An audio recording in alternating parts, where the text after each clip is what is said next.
안녕하세요. 저는 일산에 사는 30대 남자입니다. 제가 더 이상 저와 같은 피해자가 생기지 않았으면 좋겠다고 생각해서 익명의 힘을 빌려 이곳에 글을 올리게 되었습니다. 저는 여기에 올라오는 사연들을 읽는 것으로 하루를 시작하곤 했었는데요. 그런 제가 글을 쓰고 있을 거라고는 생각을 못했습니다. 사연을 읽다 보니 저도 최근에 어처구니 없는 일을 겪게 되어서 여러분들께 들려드리려고요. 저는 2년 전에 파혼을 경험한 적이 있어요. 꽤 오랫동안 만났던 여자친구와 결혼을 약속했었는데 결국의 끝은 파혼이네요. 그 뒤로는 아직 좋은 짝을 만나지 못해서 이렇게 혼자 살고 있어요. 그렇다고 여자친구에게 문제가 있어서 파혼한 건 아니었고요. 제가 먼저 파혼하자고 했지만 사실은 저희 집안 때문에 제가 파혼을 당한 거나 마찬가지였어요. 여자친구의 집안은 부모님 두 분 다 건강하게 살아계시고 아버님께서 사업을 하고 있어서 꽤나 잘 사는 편이었거든요. 반면 저는 그에 비해 홀아버지 밑에서 자랐고 지극히 평범한 월급쟁이 집안이었어요. 그래도 저는 아버지나 빚은 없어서 나름 괜찮다고 생각했었어요. 처음 여자친구 집에 인사를 드리러 갔을 때 예비장님께서는 딸이 좋다고 하니 저에 대해 아무 생각이 없어 보이셨어요. 하지만 예비장모께서는 여자친구에 비해 많이 기우는 저희 집안 때문에 저를 사위로 썩 내켜 하시진 않으셨어요. 그래, 자네 아버지가 비서일을 하신다고? 뭘 다르게 하시는 일은 없으시고 사업엔 관심이 전혀 없으신 건가? 네. 저희 아버지께서는 사업에 관심이 없으세요. 지금 생활도 만족해 하시면서 살고 계세요. 저도 안정적으로 월급 받으면서 사는 게 좋다고 생각하는 편이고요. 남자는 자고로 욕심이 있어야 하는데 이렇게 욕심이 없어서야 원. 그럼 아버지께서는 쭉 남의 시중 들면서 비서일만 하신 건가? 네.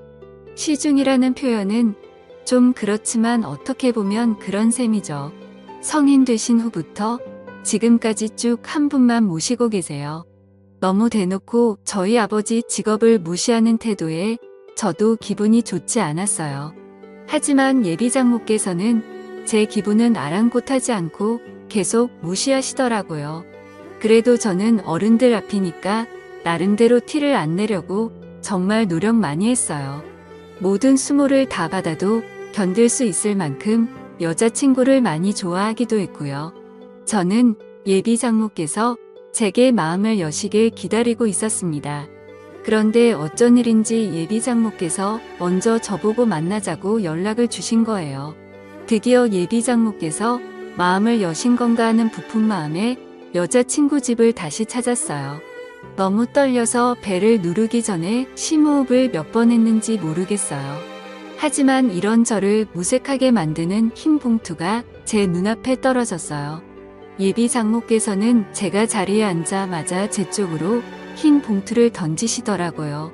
진짜 드라마에서만 보던 돈 봉투를 실제로 받아보게 될 줄은 몰랐어요. 잘 산다고 하더니 정말 잘 사는 집안이었는지 봉투가 두둑했어요. 그리고는 예비장모께서 섭섭치 않게 넣었으니까 자기 딸과 헤어져 달라고 하시더라고요. 여자친구한테는 자신을 만났다는 말을 하지 말라고 당부하시면서요. 어쩜 드라마랑 이렇게 똑같은지 순간 전원 버튼이 어디 있는지 찾을 뻔했다니까요. 저는 돈 필요 없다고 말하면서 봉투를 그대로 두고 여자친구 집에서 나왔습니다. 이별은 원래 만나서 해야 하는데 만날 기분이 전혀 나지 않아서 집 가는 길에 전화로 여자친구한테 이별을 통보했어요. 주연아, 우리 오늘 만나기로 했었잖아. 미안한데 일이 생겨서 못 만날 것 같아. 그리고 이것도 만나서 얘기하려고 했는데 도저히 만날 기분이 아니라서 우리 이제 그만하자. 그만하자니 오빠. 갑자기 그게 무슨 말이야. 헤어지자는 말 아니지? 우리가 왜 헤어져야 하는데 도대체 왜 그러는 건데. 나 방금 너네 어머니 만났어. 나한테 돈 봉투 던지면서 너랑 그만 만나러 가더라. 나 어머님이 우리 아버지 무시하는 것도 너 때문에 다 참고 있었는데 이건 정말 아닌 것 같다. 우리 엄마를 만났다고? 돈 봉투는 또 무슨 말이야. 오빠 내가 엄마한테 잘 말할게. 내가 설득할 수 있어.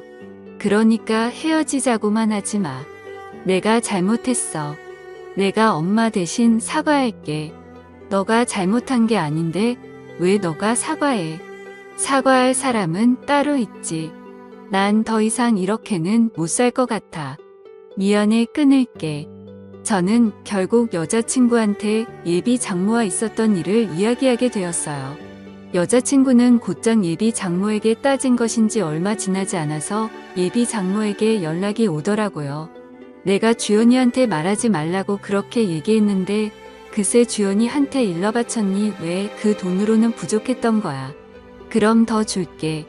얼마면 되는데 제가 돈 받고 나온 것도 아닌데 왜 말하면 안 되는데요. 제 입으로 제가 말하겠다는 게 무슨 상관이에요.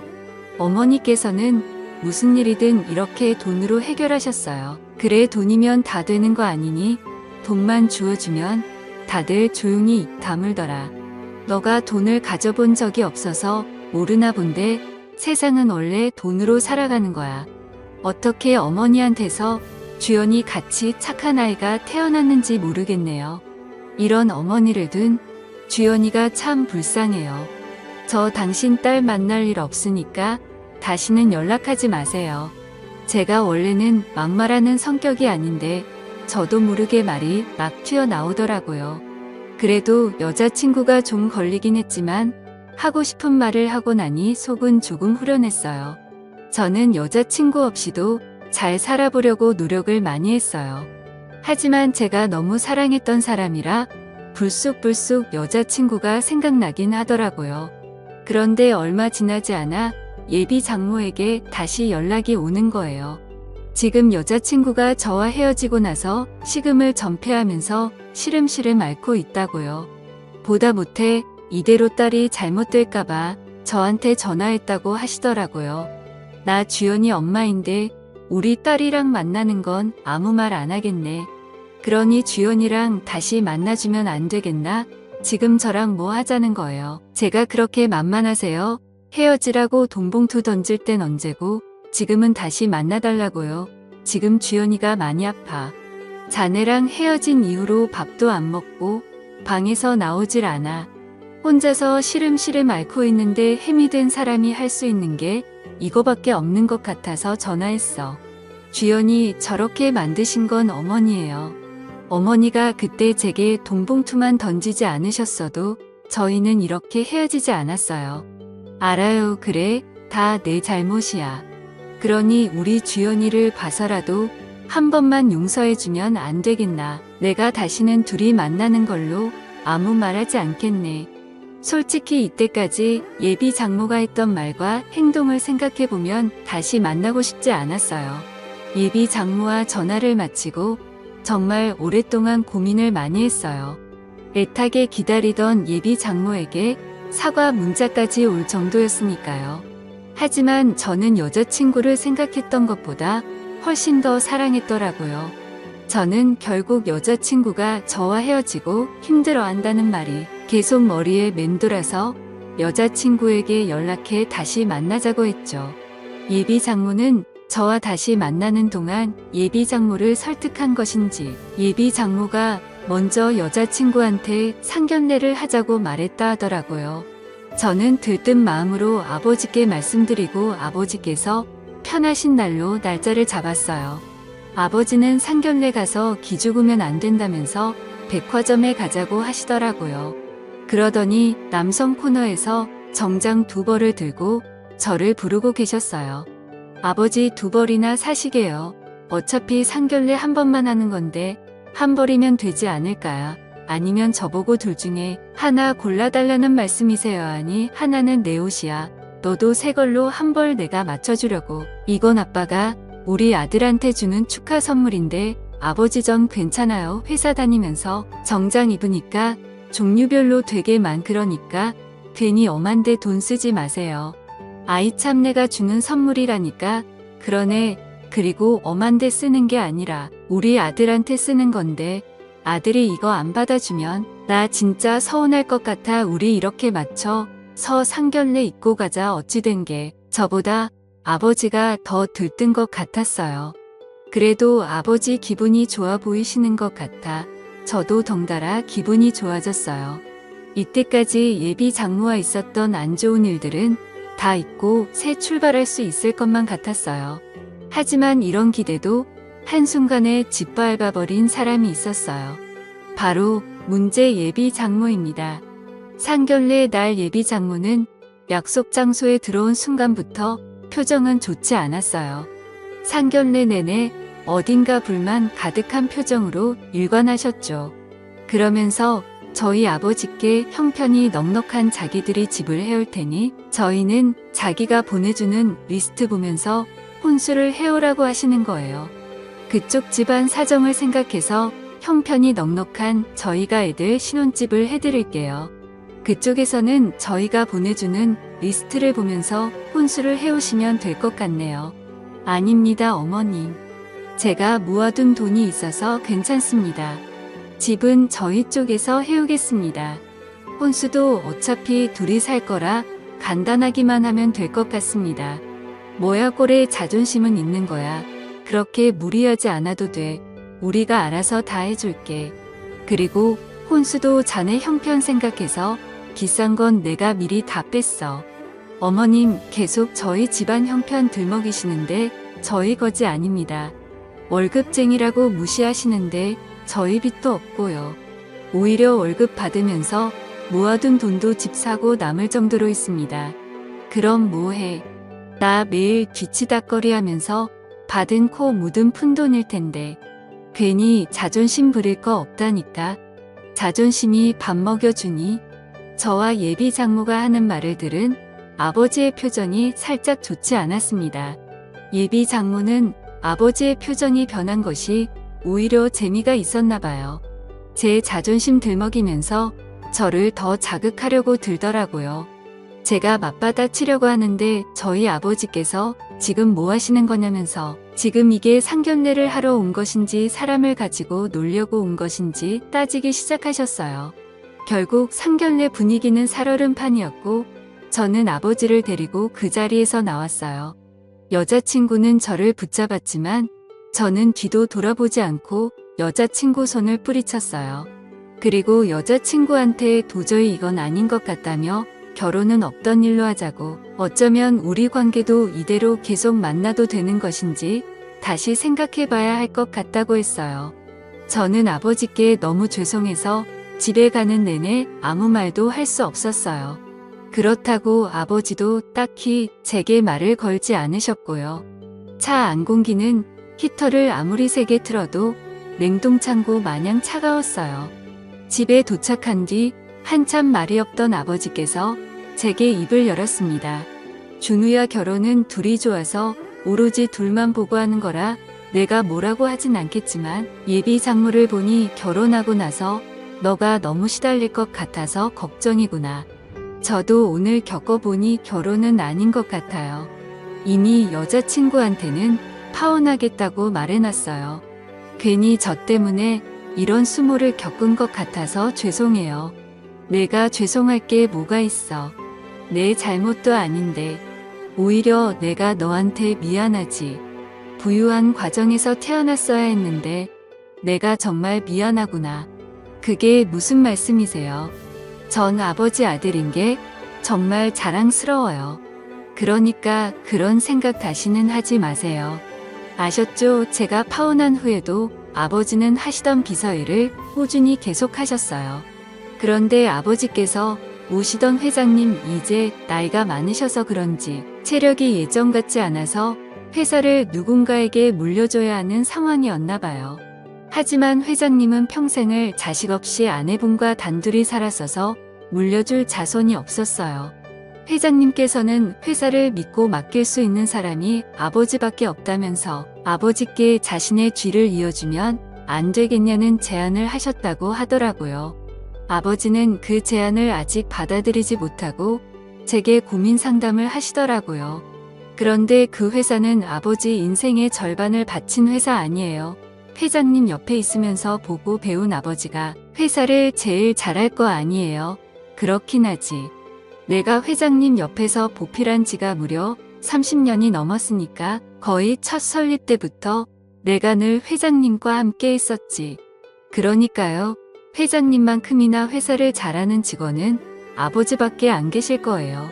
그러니 회장님도 아버지께 믿고 회사를 맡기시려는 게 아니겠어요.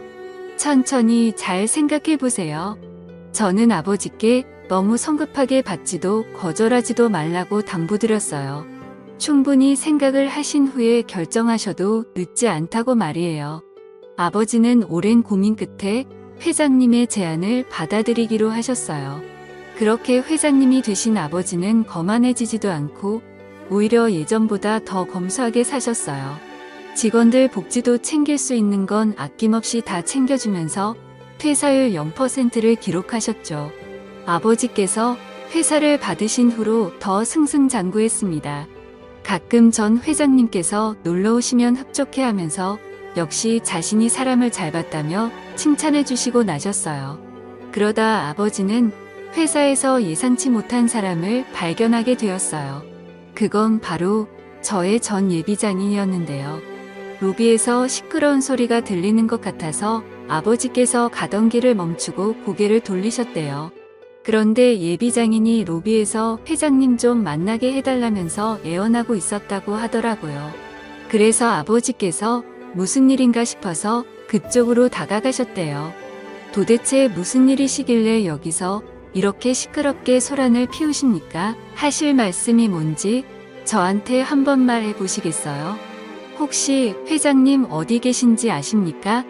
이게 비서한테 할 말은 아니고 급히 중요하게 회장님께 직접 해야 할 말이 있어서 그럽니다. 네. 급히 중요하게 저한테 말씀하세요. 제가 바로 이 회사 회장 되는 사람입니다. 그래서 할 말이 무엇인가요? 저도 바쁘니 얼른 들어가 봐야 하는데 당신이 회장이라고요?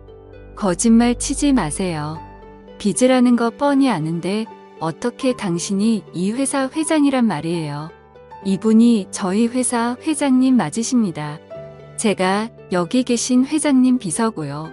혹시 자리가 불편하시면 위층 회장실로 안내해드리겠습니다. 아, 그러면 다름이 아니라 저희 회사 투자권으로 계약한 게 있었는데 이번에 계약이 만료되면서 재계약이 불발됐습니다.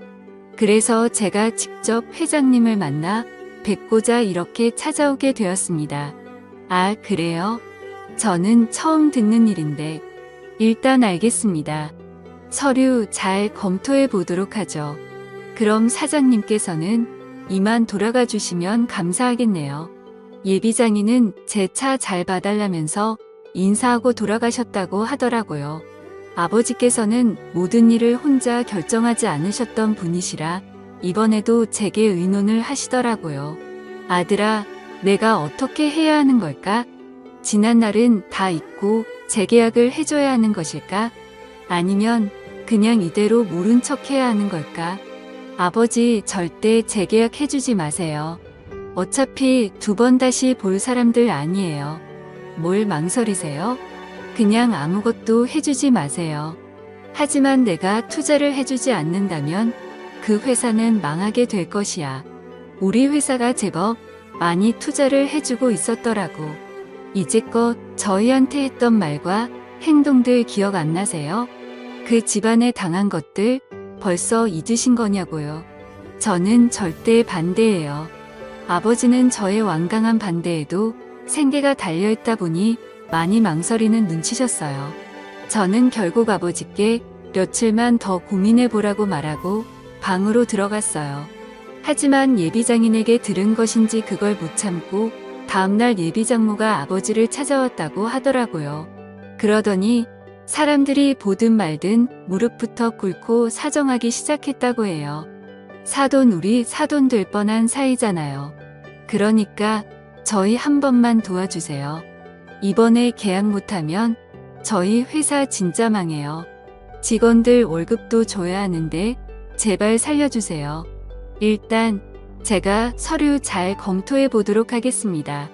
그러니 이만 돌아가세요. 지금 사람들 다 보고 있습니다. 사돈께서 약속하시기 전까지는 저는 한 발자국도 못 갑니다.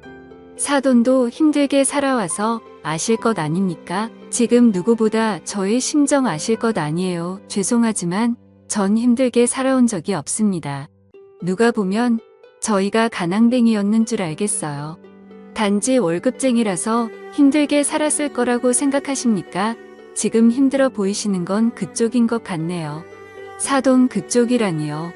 아무리 제가 지금 사돈 바짓가랑이를 잡고 빌고 있다지만 말 정말 섭섭하게 하시네요. 그쪽이 뭡니까? 그쪽이 제가 그쪽이라고 하니까 섭섭하세요. 제가 비서일 한다고 했을 때 이미 그쪽으로 호칭 정리 끝난 것 아니? 없나요? 정말 변하신 게 하나도 없으시네요. 아버지는 솔직히 예비 장모께서 사람 다 보는 앞에서 무릎을 꿇길래 순간 마음이 약해지셨다고 해요. 하지만 제가 했던 말이 떠오르면서 그때의 수모가 생각나는 동시에 변하지 않는 예비 장모의 태도가 아버지 마음을 돌리는데 한몫한 것 같았어요. 울면서 빌어도 모자랄 판에 저렇게 목에 핏대 세우면서 따지고 들고 있으니 돈으로 흥한 자 돈으로 망하게 만들고 싶다는 생각이 들었다고 하더라고요. 그래서 결론은 아버지께서 재계약을 하지 않으셨다고 합니다. 투자를 받지 못한 예비장인의 회사는 그렇게 직원 월급도 못 주고 망하게 되었다고 하더라고요. 아버지도 자신이 그렇게 독한 면이 있었는지 몰랐다고 하더라고요. 저는 예비장인이 그렇게 된 것이 아버지 탓이 아니니까 너무 개의치 말라고 했어요. 이렇게까지 된 건 다 자기들 업이 아니겠어요. 뿌린 대로 거둔다는 말이 있잖아요.